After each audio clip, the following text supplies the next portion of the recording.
Si vous ajoutez tous les membres du trilatéral, vous trouverez qu'une grande majorité des membres sont les présidents ou les hommes très importants des plus grandes compagnies multinationales, grandes banques multinationales, grands journaux multinationaux, grandes médias, télévisions multinationales du monde entier.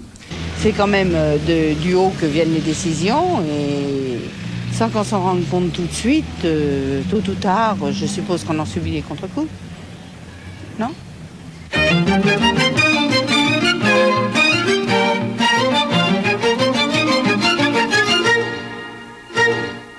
Ici Pierre-Olivier, bonsoir. Un télémag un peu spécial cette semaine, par son heure, son jour de diffusion, mais aussi par son contenu et par sa forme. Un contenu et une forme qui sont ceux de Richard Vigneault et de Pierre Leduc, et qui ont été élaborés en filigrane, comme on dit parfois, sur les événements internationaux des derniers mois, et sur le rôle qu'y ont joué les États-Unis d'Amérique. Mais de quoi s'agit-il donc? D'un dossier d'une 50aine de minutes environ, à propos d'une commission qu'on appelle la trilatérale et qui constitue, vous le verrez d'ailleurs dans un instant, qui constitue un des lobbies les plus puissants des États-Unis. Un homme y a notamment été associé. Il s'appelle Jimmy Carter. Il est aujourd'hui président des États-Unis. À ce titre, il doit prendre et il prend des décisions qui nous affectent tous. Eh bien, c'est d'autant plus important, d'autant plus urgent que l'ordre mondial est aujourd'hui remis en cause. Et il l'est parce qu'on est entré dans une nouvelle période de guerre froide et que cette guerre pourrait se réchauffer si on y prend garde. À Washington, Jimmy Carter a dû revoir de fond en comble sa politique étrangère.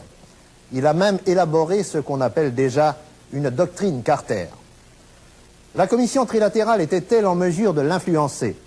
Et si oui, dans quel sens? Je vous laisserai la réponse, mais regardez bien, écoutez bien avant de la formuler. La commission trilatérale, est-ce que ça vous dit quelque chose? Je suis tout à fait dans la brume. Commission trilatérale? Oui. Oui, je connais pas. Hein? What? Trilateral Commission. 3 fois la même chose, c'est latéral, et tri, ça veut dire 3. Non, je n'ai pas. Il s'agit de quoi? The how? Trilateral Commission. Trilateral. Yeah. No, no. Voi conoscete la commissione trilaterale? Io no. Io ne connais pas. Non. Commission? Oui, trilatérale. Trilatéral, c'est quoi, ça?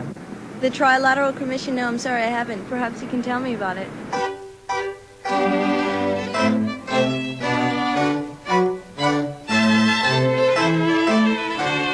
La commission trilatérale, c'est avant tout un groupe hautement sélectionné d'hommes d'affaires puissants.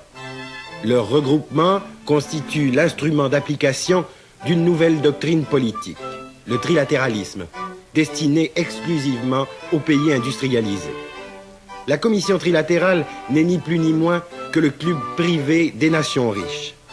Ses 250 membres proviennent des États-Unis et du Canada, la première région industrialisée du monde, d'une dizaine de pays de l'Europe de l'Ouest, la deuxième région industrialisée, puis enfin du Japon, la dernière région industrialisée du monde.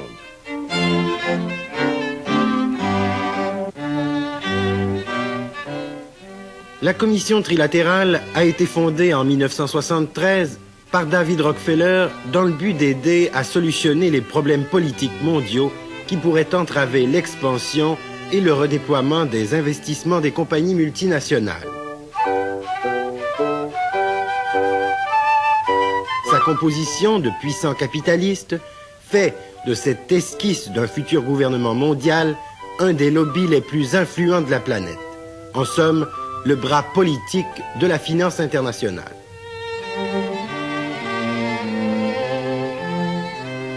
Vous connaissez M. David Rockefeller? Ah oui, Rockefeller, oui, oh là là, oui, bien sûr. Et qui c'est Rockefeller? Bah, Rockefeller, il est riche, hein, Rockefeller. Hein. Oui. D'après moi, c'est un homme très riche qui a mis sur pied des œuvres extraordinaires. Oui. Ouais. Si Rockefeller Foundation est bien connu à travers le monde. Rockefeller, oui. C'est qui? C'est un gars qui fait des business tout pas tout. Cet homme, c'est David Rockefeller, dont le seul nom fait rêver l'Américain moyen, est synonyme d'argent et de puissance, héritier du magnat du pétrole de la Standard Oil, John Davison Rockefeller. Vers 1850, on disait de cet ancêtre qu'il avait un don pour multiplier l'argent.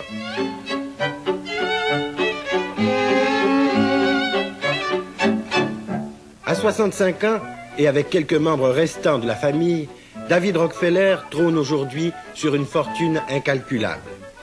Peu doué pour les choses publiques et muni d'un tempérament clair, il n'a pas, contrairement à son frère Nelson, emprunté la carrière politique, ce qui ne l'empêchera pas de la pratiquer dans la coulisse et de se déclarer publiquement républicain. David Rockefeller sera plutôt banquier, à la tête de la 3e banque du monde, la Chase Manhattan, qui, incidemment, a financé en partie le métro de Montréal. Dans l'ombre, ce sera grâce à ses bons offices, à son intérêt pour l'avenir de la planète et surtout grâce à sa généreuse fortune que la commission trilatérale verra le jour en 1973.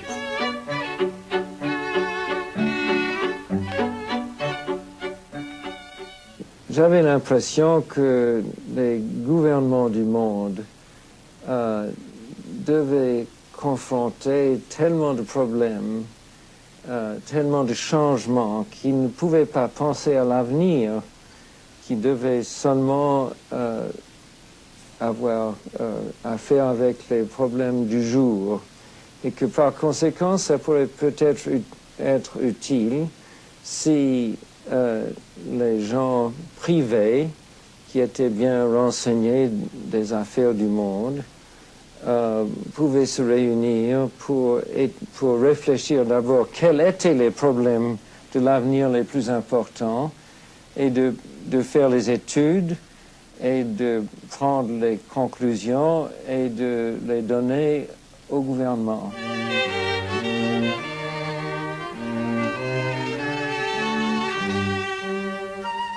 En dehors de cette préoccupation première de David Rockefeller pour le sort des nations riches, ses autres activités sont aussi incalculables que sa fortune et ses intérêts.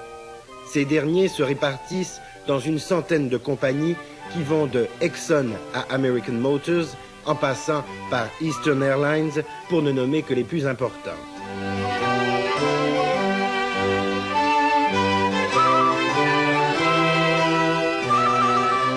Il a été décoré par plusieurs gouvernements et est l'ami intime de plusieurs chefs d'État, dont le Shah d'Iran.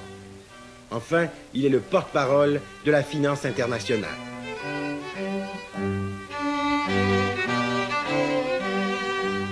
Le trop-plein de profits de la famille Rockefeller l'amènera à créer des fondations afin de soustraire quelques millions à l'impôt et de se tailler une réputation de mécène en aidant les arts, les lettres, la musique, la médecine, un nombre inouï de secteurs de l'activité humaine. Conçues comme des maisons de bienfaisance, les fondations Rockefeller ou Ford sont aujourd'hui des entreprises énormes, possédant des centaines de millions de dollars de fonds de roulement.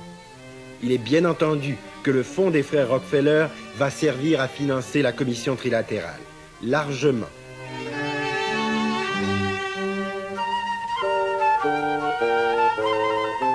D'autre part, David Rockefeller va privilégier le milieu universitaire. C'est à Columbia, d'ailleurs, qu'il repêchera le cerveau dont il a besoin pour inculquer une idéologie à la commission trilatérale. Zbigniew Brzezinski, 51 ans, spécialiste des affaires internationales, particulièrement versé dans les questions touchant l'Europe de l'Est. Pendant la guerre, il fuit la Pologne avec sa famille, qui s'installera à Montréal. Que la Pologne ait été investie par les Russes marquera Brzezinski et ses œuvres seront teintées d'anticommunisme.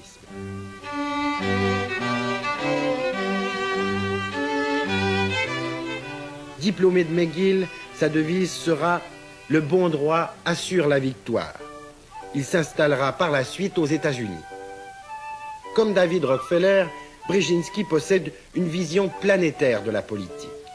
Technocrate, Brzezinski souhaite que les États-Unis dominent l'ère post-industrielle, comme ils ont dominé le monde après la dernière guerre grâce au plan Marshall. Et il a remplacé Kissinger, qui est aussi un garçon de bureau de Rockefeller. Il était pêché par Rockefeller. Il était financé par Rockefeller. Il est soutenu par Rockefeller. Et sans Rockefeller, c'est un petit académie quelconque, pas trop intelligent, qui a toujours dit les choses absurdes, comme par exemple l'utilisation des armes nucléaires tactiques au Vietnam. Vous, personnellement, vous êtes surtout un personnage du monde économique. Est-ce que c'est votre manière à vous de faire de la politique, de vous intéresser à la politique étrangère?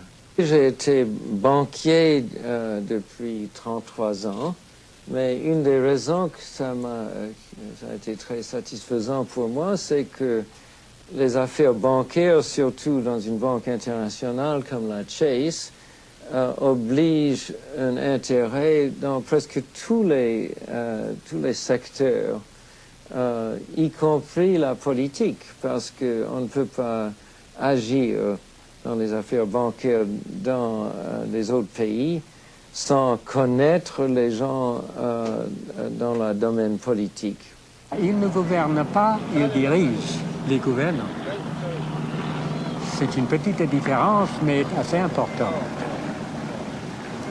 Parce qu'en Amérique, un homme tellement riche, sauf dans le cas presque unique de son frère Nelson, un homme aussi riche que ça ne pourrait jamais obtenir un poste très important dans le gouvernement.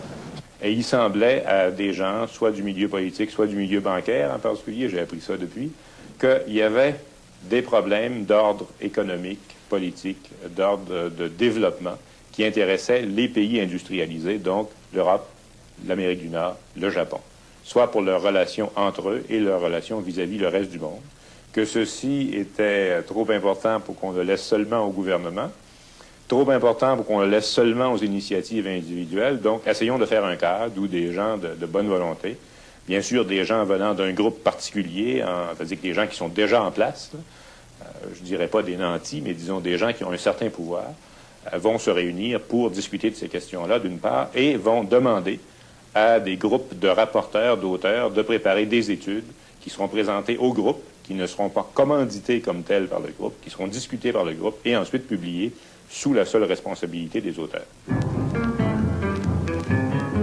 Ce palais de verre qui abrite l'Organisation des Nations Unies a été construit sur un terrain donné par la prodigue famille Rockefeller.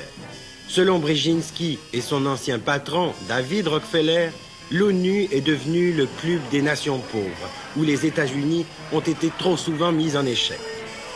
Les revers internationaux de Washington s'additionnent à un rythme effarant. Cuba, Vietnam, embargo pétrolier, Iran plus récemment. À l'aube de la première crise énergétique, en 1973, la commission trilatérale tentera de faire contrepoids en s'assurant des alliés solides tout en gardant l'initiative. Le Japon, l'Europe de l'Ouest et le Canada seront donc ralliés au trilatéralisme puisque non seulement ils ont emprunté le modèle de développement américain, mais aussi parce qu'ils ont en commun le rejet du communisme.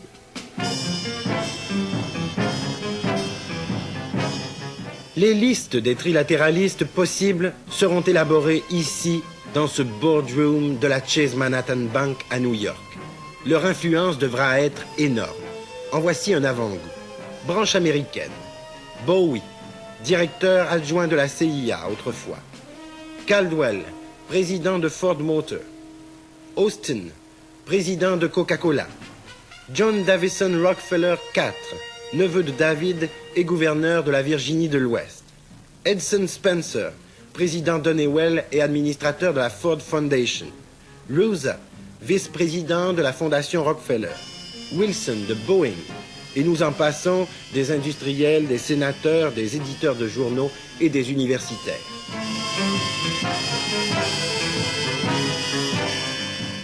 Charles Levinson est président de la Fédération internationale des travailleurs de la chimie. Dans un ouvrage au titre évocateur, Vodka Cola, il soutient que la commission trilatérale n'est au fond que la figure de proue des multinationales qui veulent s'assurer en toute quiétude la poursuite du pillage du tiers-monde et trouvent le moyen de tout rentabiliser, l'aide au développement, la guerre comme la paix et surtout la détente. Quand les gens se rencontrent avec les grands banquiers, avec les grands politiciens, avec les grands intellectuels, on sent que vraiment, il possède toute la sagesse et toute l'information nécessaire vraiment à diriger, manager le monde.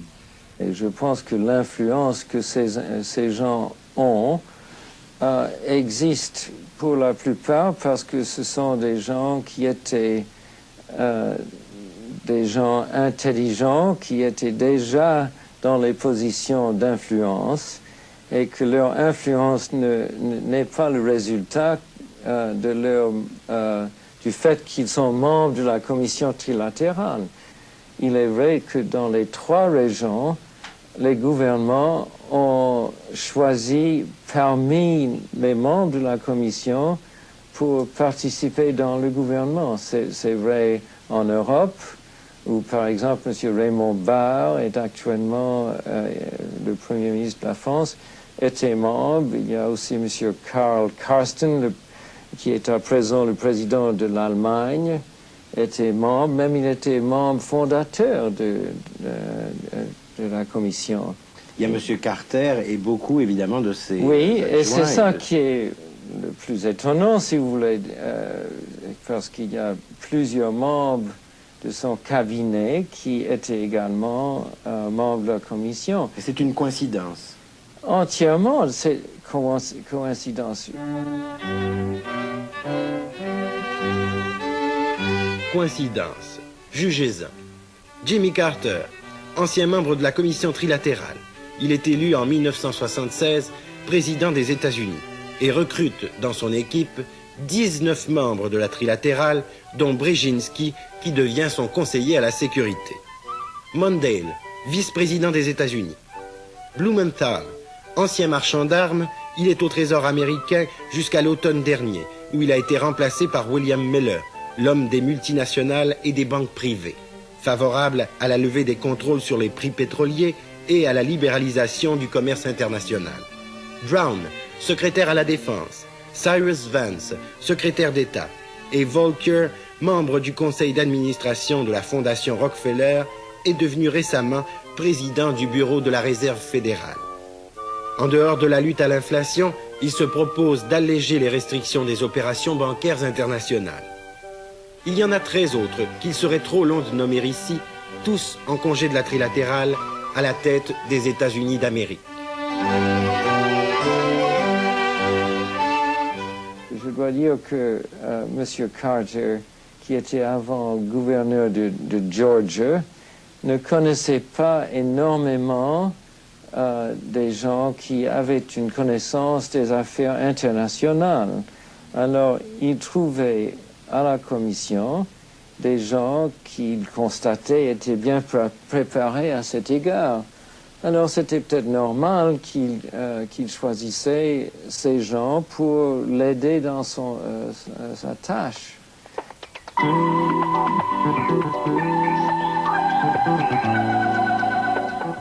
Lorsque l'on sait qu'un tiers des activités commerciales, 60% de la production industrielle sont détenues par des intérêts étrangers dont les 3/4 sont américains, on comprend que la branche canadienne de la trilatérale ne soit qu'une filiale de la section américaine. Les critères élitistes et économiques prévalent encore cependant dans le choix des membres. Michel Bélanger, de la Nouvelle Banque nationale, Mitchell Sharp, ancien ministre des Affaires extérieures, Claude Castonguay du Fonds Laurentien et même Donald MacDonald du Parti libéral. En Europe, M. Rockefeller fera une sélection qui privilégiera ses amis financiers et industriels. Il y aura donc Agnelli, de l'Empire Fiat, voitures et armements. Birrenbach, le géant de l'acier allemand. Carly, ancien directeur de la Banque d'Italie, maintenant chez Fiat. Fisher, éditeur du Financial Times de Londres. Keith, président de Rolls-Royce. Le baron Lambert, un banquier. Lévy de la Stampa de Turin appartenant à Agnelli. Le baron Rothschild, banquier et aussi dans l'armement. Tuck de la banque Barclays. plus une brochette d'anciens ministres et ambassadeurs, de patrons allemands et anglais, de députés et de hauts fonctionnaires de la communauté européenne, sans oublier 5 membres du nouveau Parlement européen. David Rockefeller est membre du comité conjoint Iran-USA. C'est grâce à son intervention à la Maison-Blanche que le Shah d'Iran a pu être hospitalisé à New York. On connaît la suite. La banque de David Rockefeller a de notre côté procédé au rappel d'un prêt de 500 millions contracté par l'Iran, alors qu'une bonne partie de la fortune du Shah déchu est administrée par des banques américaines. If the Shah could go to America, it was by the help of Rockefeller and Kissinger. And it was because the petrodollars were put in Chase Manhattan Bank and the Shah received a commission for this. Puisqu'en 1976, Brzezinski, le cerveau de la trilatérale, passe au pouvoir avec son collègue Carter, David Rockefeller doit songer à lui trouver un remplaçant à la hauteur de ses desseins planétaires. Ce sera Henry Kissinger, le Machiavel des 2 précédentes administrations. Cet échange, Brzezinski-Kissinger, inaugurera la voie des allers-retours trilatérales Maison-Blanche. Il ne faudra donc pas s'étonner de voir celle-ci accoucher de politiques qui auront d'abord été en gestation au sein de la trilatérale. Kissinger sera aussi nommé membre du comité international consultatif de la Chase Manhattan Bank de David Rockefeller, avec 5 autres membres de la trilatérale.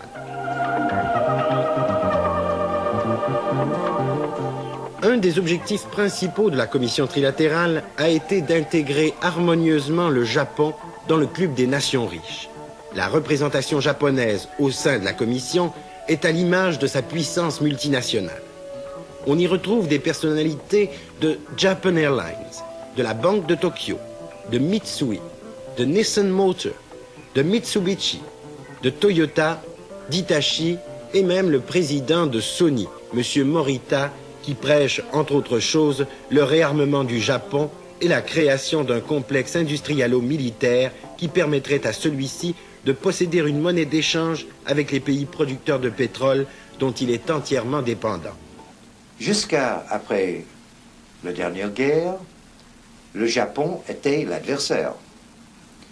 Ces grandes consortia politiques, les Abitsu, se reconstituaient peu à peu. Il y avait 7 Abitsu qui contrôlaient le Japon avant-guerre. Aujourd'hui, ils sont presque tous rétablis sous les noms de Mitsubishi, Mitsui, Sumitomo, etc., etc. Ils sont en train d'être intégrés dans cette structure. Ils deviennent multinational. C'est un phénomène qui date seulement d'10 ans. Les membres japonais étant très influents, nous pouvons affecter l'opinion publique et par conséquent le gouvernement. Il faut également ajouter que puisque certains de nos membres accèdent à des postes au gouvernement, ils accroissent ainsi indirectement notre influence.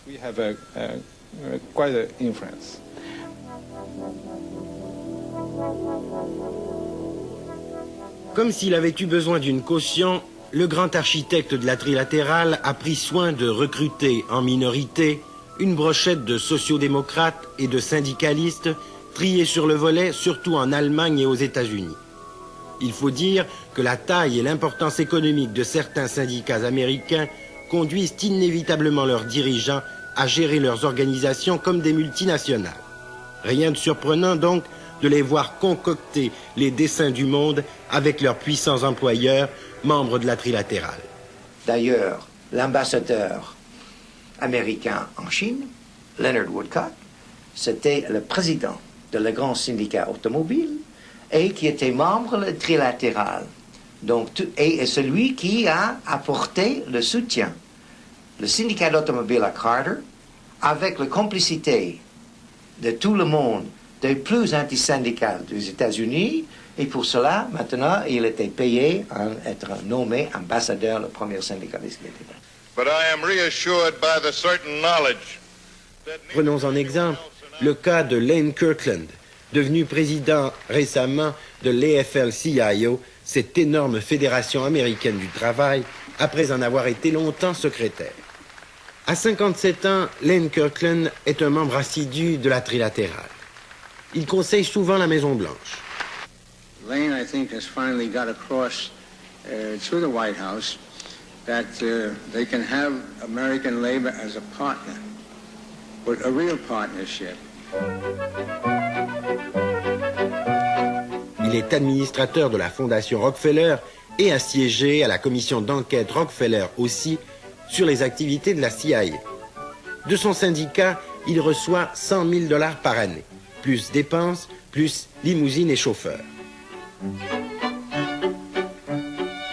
Alors que le syndicaliste Lane Kirkland flirte avec le patronat, on apprend que le pourcentage des syndiqués décline sans arrêt depuis 1950 aux USA. Plus que 20% de la main-d'œuvre. Les droits syndicaux sont de plus en plus piétinés. Si ces quelques syndicalistes, membres de la trilatérale, ignorent tout cela, ils ne peuvent ignorer le rapport de la trilatérale paru en 1975 sous le titre « The Crisis of Democracy ». L'auteur français, c'est Michel Crozier, sociologue. Dans le rapport, il constate la désintégration de l'ordre civil, l'éclatement de l'Église, de l'école, de l'armée, l'affaissement de la discipline sociale et l'inaptitude de nos chefs. Il s'en prend aux intellectuels de gauche, aux universités, à la télévision. Ça, c'est pire maintenant que c'était en 1975. Mais il y a un certain mieux, je parle pour moi, n'est-ce pas, c'est que il y a une certaine réaction qui a de mauvais côté, mais qui est, me semble-t-il, tout de même positive. C'est la défaite de la gauche en mars 1978, un renouveau d'entreprises privées, l'échec des socialistes suédois, tout cela, même les conservateurs britanniques, je crois que c'est une bonne chose, même si je suis en complet désaccord avec Mme Thatcher. Mais Crozier serait tendre pour la démocratie si on le compare à Samuel Huntington, l'auteur américain du rapport.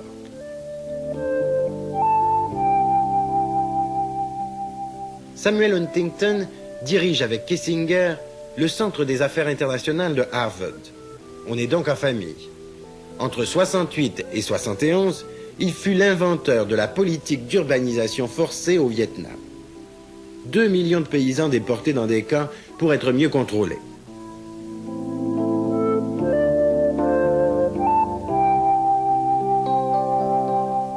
Il est actuellement l'idéologue de la dictature brésilienne et conseille d'un autre côté Brzezinski et Carter au Conseil national de sécurité.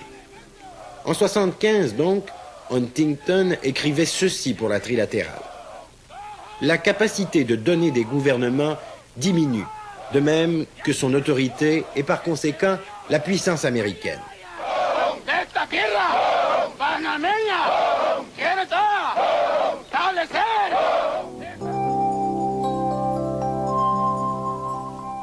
Cet affaiblissement, Huntington en voyait la source dans les revendications incessantes des Noirs, des femmes, des étudiants, des syndiqués pour un monde plus égalitaire.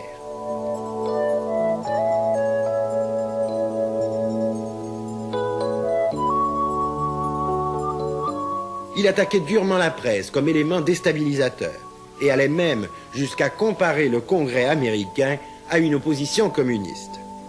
Conclusion, il faut abandonner la voie de l'État-providence et adopter la ligne dure. Nous sommes dans un monde qui est différent du monde dans lequel nous sommes nés. Il n'y a pas de doute. Egidio Ortona est vice-président européen de la trilatérale. Ambassadeur d'Italie aux États-Unis pendant de nombreuses années, il est nommé président de la filiale italienne du géant américain Honeywell lorsqu'il est rappelé à Rome. C'est un apôtre de l'impérialisme américain qui renseigne les banquiers de New York sur la crise permanente de l'Italie. Il y a d'autres forces, et ce sont des forces qui ont été citées dans le livre, soit la presse, les information media, soit les syndicats, qui sont une force nouvelle, et qui naturellement doivent conditionner un tout petit peu le travail et, dirais-je, l'habitude de travail de démocratie. Vous le voyez partout. Mais ce livre disait que la démocratie, en Occident en tout cas, était allée trop loin, qu'il fallait peut-être réformer les institutions de façon à durcir un peu le leadership politique. Oui, eh bien, je crois qu'on ne peut pas discuter sur ce point, c'est-à-dire qu'on ne peut pas contredire ce point.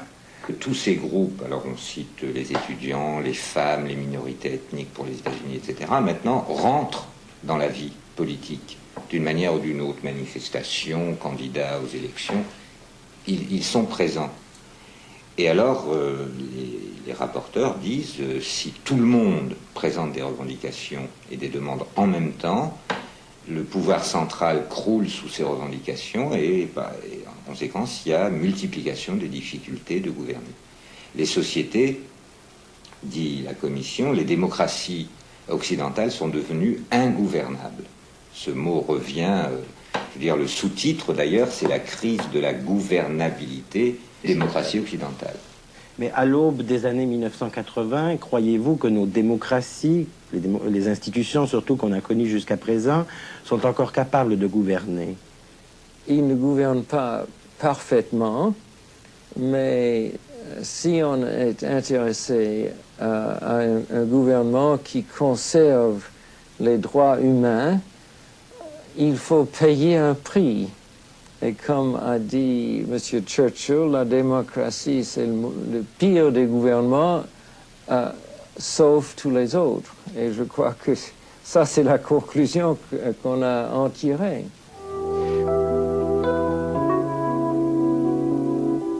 Des autres signes de ralliement sur lesquels les trilatéralistes ont échafaudé leur plateforme, on peut citer le désir de voir abolies les barrières tarifaires, la lutte contre le protectionnisme qui freine l'expansion des marchés des multinationales et un anticommunisme à tout crin, sauf lorsqu'il s'agit bien sûr d'implanter des usines clés en main dans les pays socialistes ou dans le tiers-monde.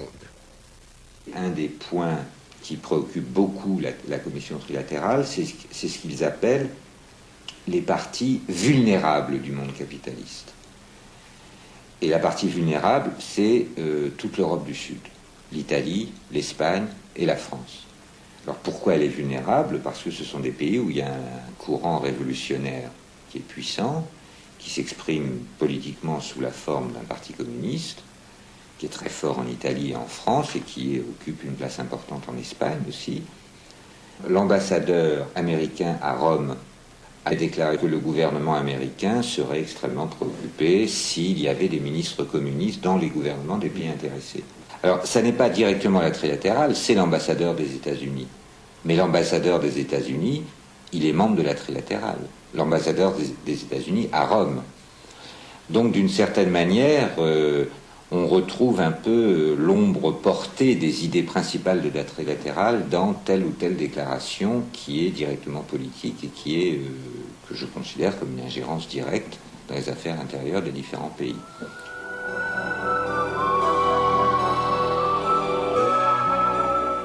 La politique extérieure américaine a été longtemps basée uniquement sur des considérations d'ordre économique et militaire. Combien de dictateurs la Maison-Blanche a-t-elle hissé au pouvoir et soutenu longtemps avant de les laisser tomber? Le Shah d'Iran, Somoza au Nicaragua, Pinochet au Chili. Lorsqu'ils vont trop loin, les discours de l'ancien trilatéraliste Carter protestent dans une façade de moralité et de défense des droits de l'homme. Cette politique sera sans cesse contredite cependant par les appuis incessants des multinationales aux régimes autoritaires et dictatoriaux. Si les firmes japonaises, américaines ou européennes, membres de la trilatérale, souhaitent l'abolition des barrières tarifaires, ce n'est pas pour s'embarrasser de barrières morales.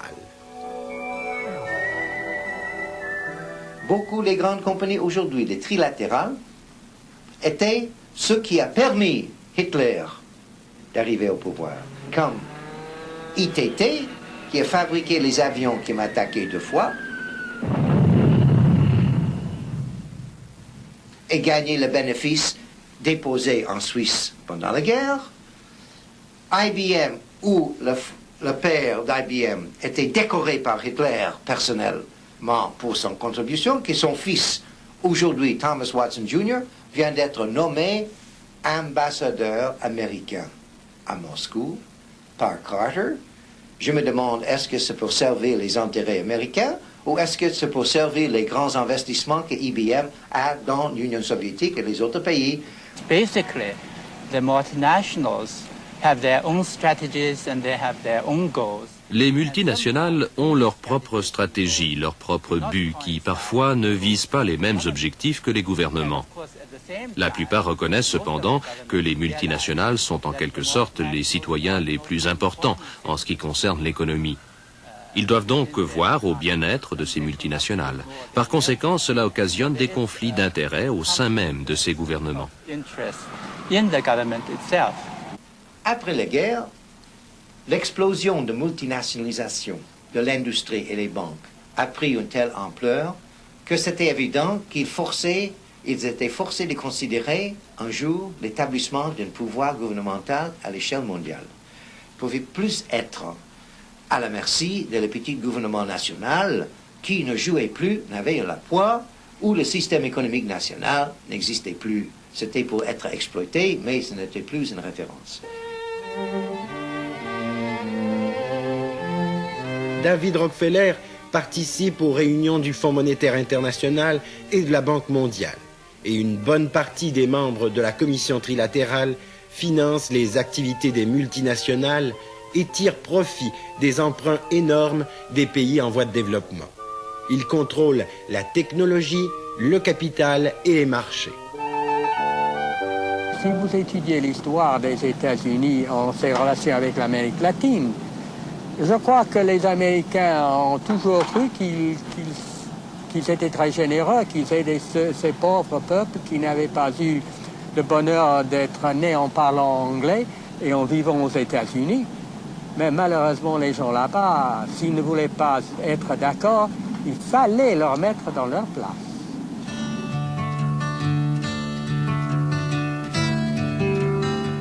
En 1970, le Chili, déficitaire dans son marché extérieur, porte au pouvoir le socialiste Allende. 220 millions de dollars en crédit à court terme proviennent des Américains. Les grandes institutions financières organisent un blocus bancaire et réduisent cette somme à 30 millions. On connaît la suite encore une fois.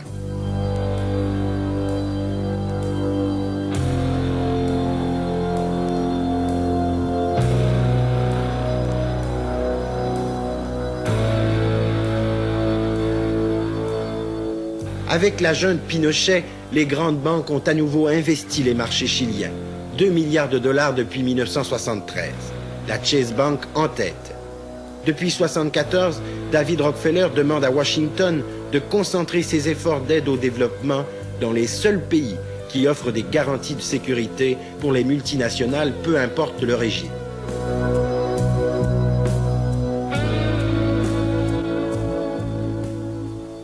Les grands managers multinationaux sont par définition et statut amoral, pas immoral. Mais ça ne veut pas dire qu'ils n'aiment pas les enfants. Ils ne frappent pas les chiens. Ils sont aussi gentils que moi. Mais c'est une autre fonction. La compagnie a une réalité qui dépasse le tout. Et si un grand manager sacrifie le bénéfice qui appartient à ses actionnaires pour le bien-être des autres, il peut être mis en prison. Parce qu'il est, par statut de cette entreprise, obligé de maximiser le bénéfice de ses actionnaires qui sont les soi-disant propriétaires légaux. Donc, ils ne peuvent pas sacrifier le bénéfice pour des autres principes.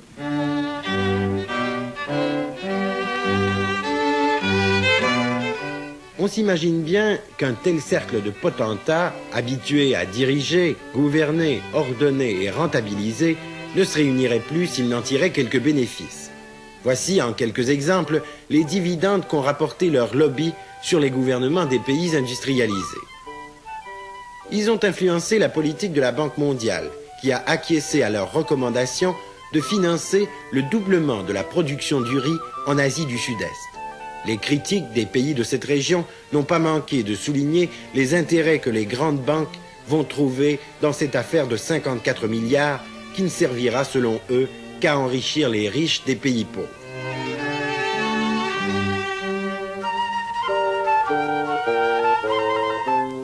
Deuxième gain au crédit des trilatéralistes. Favoriser l'ouverture de la Chine, non pas par attirance pour les révolutions culturelles ou le communisme, mais plutôt pour remplir le nombre fabuleux de contrats que représente la modernisation du géant chinois. Nous avons discuté de la Chine lors de notre dernière réunion plénière à Tokyo. L'impression que je retire de cette discussion, qui a été longue et fournie, est que nous sommes unanimes à reconnaître l'importance d'un phénomène qui est sans précédent dans l'histoire de la Chine, à savoir que la Chine est à la fois indépendante, unie et désireuse de s'ouvrir au monde. Jamais dans l'histoire de Chine, ces trois choses ont coïncidé. Depuis 2 ans, résultat de cette diplomatie de coulisses, les dirigeants chinois ont pratiquement visité tous les pays de la trilatérale.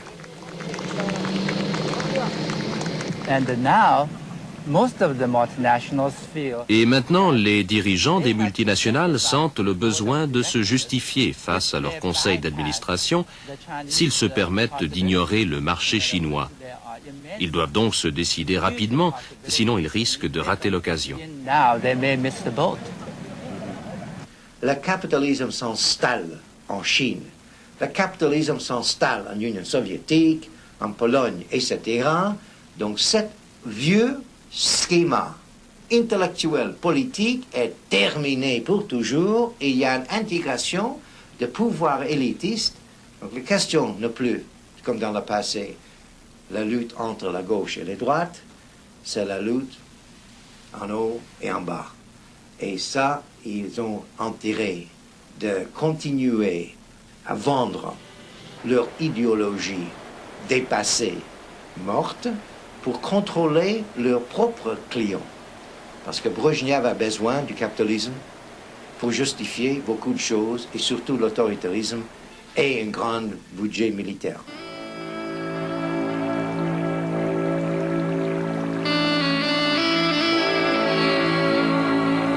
Donc, troisième gain des trilatéralistes, l'institutionnalisation des sommets de chefs d'État des plus importants pays industrialisés. Rambouillet, la Guadeloupe, Tokyo, etc. Et surtout, l'adoption des recommandations de la trilatérale concernant les problèmes d'énergie favorisant l'augmentation frénétique des profits des compagnies pétrolières. Par exemple, une de ces papiers était préparé juste avant la conférence de sommet de Martinique. Oui. Et il y avait à cette époque une grande différence entre le point de vue du président Ford et le président Giscard d'Estaing.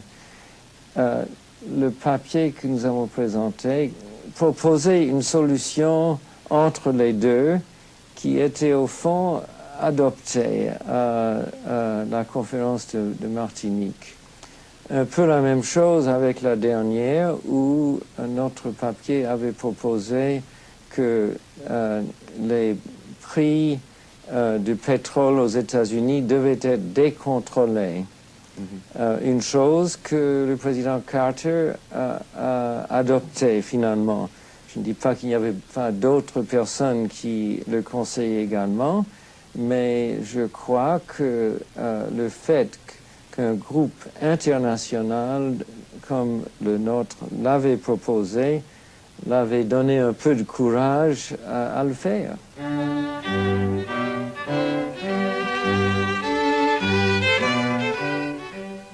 La trilatérale n'est que le dernier né des grands cénacles politiques des empires Rockefeller et Ford. Le Conseil des relations étrangères aux États-Unis a été créé il y a 60 ans grâce aussi à la générosité des Rockefeller.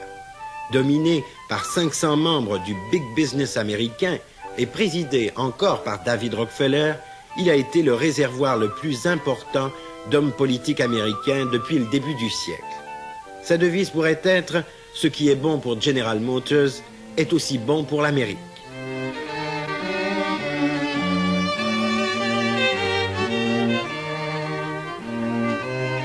En Europe, la conférence du Bilderberg, créée en 1954 par le prince Bernard de Hollande, s'est aussi penchée dans le plus grand secret sur les problèmes de sécurité de l'Occident. Des centaines de financiers, d'industriels y étaient invités par le prince Bernard, jusqu'à ce que celui-ci soit impliqué dans le scandale des pots de vin de la Lockheed Aircraft avec plusieurs dirigeants japonais en 1976. Le prince Bernard vit aujourd'hui reclus dans son château après avoir démissionné de ses fonctions officielles et rompu les liens qu'il entretenait avec la finance internationale.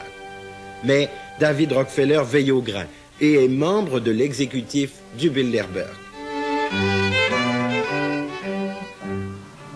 Eh bien, entre les gens riches et les gens puissants, il y a toujours des moyens d'échanger des opinions et de montrer une influence. C'est pas nécessaire de le faire ouvertement. Entre amis, on peut toujours se comprendre. Et aujourd'hui, ils sont pour une dimension politique nouvelle, gouvernement mondial, l'idée que les élitistes trouveraient une nouvelle façon de diriger le monde qui dépasse toutes les choses traditionnelles que nous, pauvres types qui croient dans la liberté individuelle, dans la démocratie, les tout petites choses, ne rentrent pas en ligne de compte.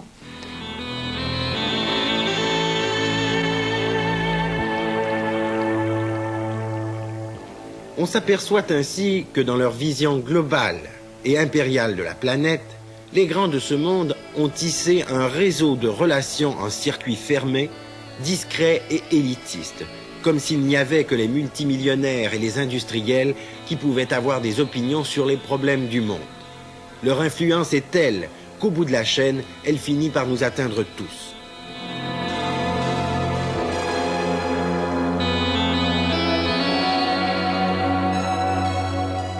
Le pouvoir politique pourra-t-il, dans l'avenir, assumer un autre rôle que celui de gérant des intérêts multinationaux? Ou continuera-t-il de confondre l'interdépendance des nations avec l'interdépendance des grandes corporations financières ou de la World Corporation de David Rockefeller?